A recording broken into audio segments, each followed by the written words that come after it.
بأشكاله المختلفة وفي الإبداع أيضا. إذا الذين يناقشون هذا الموضوع جميعهم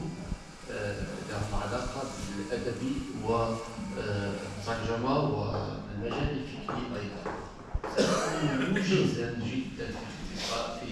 تدخلي لأنني كمشرف لن أناقش ما تداول ما أبدى الأساتذة الكرام رأيهم فيه، فقط أريد أن أثمن عملهم كثيرا لأنهم تفرغوا لقراءة هذا الجهد الكبير في إنجاز هذه الأطروحات، وفي الوقت ذاته في إبداء الملاحظات التي يقتضيها المقام لكي يجود الطالب الباحث عمله فيرتقي به ويدخل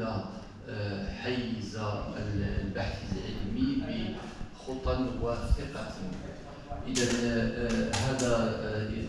أجدد لهم جميعا الشكر الجزيل، وبالطبع فيما يخص طالب الباحث لا يمكنني الآن، وهذا أرجوكم أن تسمحوا لي بأن لا أفصل بين الموقع العلمي وعلاقتي الخاصة به، فهو يعني صديقي وزميلي وجميعا كنا نتذاكر في أمور المعرفة